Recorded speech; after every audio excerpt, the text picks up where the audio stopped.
अवधूत चिंतन श्री गुरुदेव दत्त श्री स्वामी समर्थ। येत्या 25 जानेवारी रोजी म्हणजेच शनिवारी षटतिला एकादशी आलेली आहे। या दिवशी भगवान विष्णूंची विधिवत पूजा केली जात असते। षटतिला एकादशी ही पौष महिन्यातील कृष्ण पक्षातील एकादशीला येत असते। या दिवशी भक्तगण शास्त्रात सांगितल्यानुसार तिळाचा 6 प्रकारे वापर करून भगवान विष्णूंची पूजा करतात। षटतिला म्हणजेच 6 तीळ असा अर्थ आहे, म्हणूनच या एकादशीला षटतिला एकादशी असे नाव दिले आहे। या एकादशीला जे व्रत केले जाते त्यात तिळाचे विशेष असे महत्त्व असते। चला तर मग जाणून घेऊया षटतिला एकादशी कधी आहे, शुभ मुहूर्त काय आहे आणि या दिवशी तिळाचे महत्त्व काय आहे। आपल्या संस्कृतीत प्रत्येक महिन्याच्या येणाऱ्या एकादशीला विशेष असे महत्त्व असते। तर या महिन्यात येणाऱ्या षटतिला एकादशीच्या दिवशी भक्त 6 प्रकारे तिळांचा वापर कसे करतात तर ते जाणून घेऊया।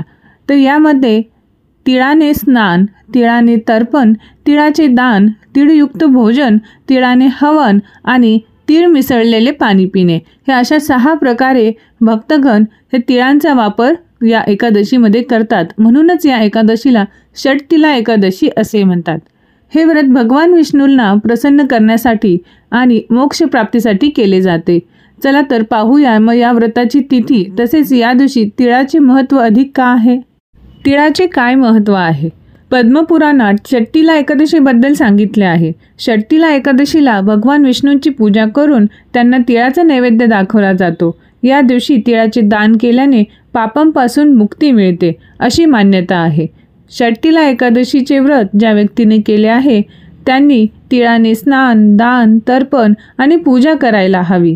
या दिवशी तिळाचा अनेक प्रकारे उपयोग केला जातो, म्हणूनच या एकादशीला षटतिला एकादशी म्हणून त्याचे महत्त्व आहे।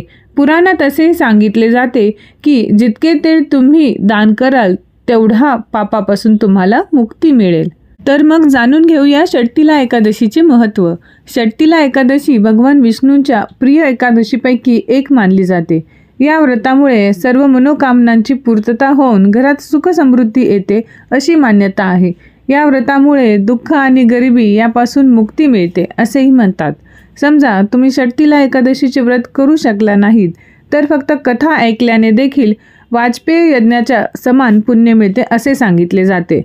या षटतिला एकादशीचे व्रतकथा ऐकण्याची लिंक मी तुम्हाला डिस्क्रिप्शन बॉक्समध्ये शेअर करणार आहे, तिथून तुम्ही ती पाहू शकता। या व्रतामुळे मानसिक आणि शारीरिक पापांपासून सुद्धा मुक्ती मिळते असे या षटतिला एकादशीचे महत्त्व आहे। चला तर मग जाणून घेऊया षटतिला एकादशीची तिथी, वेळ म्हणजेच मुहूर्त काय आहे। वैदिक पंचांगानुसार 25 जानेवारी 2025 रोजी षटतिला एकादशीचे व्रत आहे। एकादशी तिथी ही 24 जानेवारी रोजी संध्याकाळी 7:25 सुरू होईल आणि 25 जानेवारी रोजी रात्री 8:31 समाप्त होईल। व्रताचे पारण 26 जानेवारी रोजी सकाळी 7:12 पासून 9:21 पर्यंत होईल। आता जाणून घेऊया षटतिला एकादशीची पूजा पद्धती। षटतिला एकादशीचे व्रत करणाऱ्या व्यक्तींनी सकाळी स्नानानंतर भगवान विष्णूंची पूजा करून त्यांना फुले, धूप इत्यादी अर्पण करा। षटतिला एकादशी व्रताच्या पूजेच्या वेळी तिळापासून बनवलेले अन्नपदार्थ भगवान विष्णूंना अर्पण करा। असे केल्याने भगवान विष्णू प्रसन्न होतात असे म्हणतात। तिळात गाईचे तूप मिसळून हवन करावे। या दिवशी तिळाचे दान करणे उत्तम मानले जाते। तिळदान केल्याने माणसाला मोक्ष प्राप्त होत असते।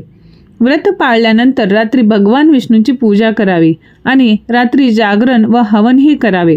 रात्री जागरण करून श्री भगवान विष्णूंचे नामस्मरण, मंत्र उच्चारण, श्री व्यंकटेश स्तोत्र पठण किंवा विष्णू सहस्त्रनामाचे पठण किंवा श्रवण हेही तुम्ही करू शकता। आणि यानंतर द्वादशीच्या दिवशी सकाळी लवकर उठून स्नान करून भगवान विष्णूंना भोजन अर्पण करावे। तसेच पंडितांना भोजन दिल्यानंतर स्वतः भोजन घ्यावे। तर अशा प्रकारे अगदी सात्विक भाव ठेवून अगदी श्रद्धेने, निष्ठेने आणि भक्तिपूर्वक तुम्ही जर हे एकादशीचे व्रत केले तर भगवान विष्णू प्रसन्न होऊन तुम्हाला सुख समृद्धी आणि मोक्ष प्राप्ती प्रदान करतात। तर हे एकादशी षटतिला एकादशीचे व्रत हे तिळदानाने अवश्य करावे। गरजू व्यक्तींना तिळदान, अन्नदान तसेच गरजेच्या वस्तू तुम्ही दान केल्यानेही तुम्हाला खूप अनन्य असे पुण्य लाभेल। अशाच अधिक माहितीसाठी चॅनलला सबस्क्राईब करा। व्हिडिओ जर आवडला असेल तर व्हिडिओला लाईक करा आणि शेअर करा। श्री स्वामी समर्थ। जय जय स्वामी समर्थ।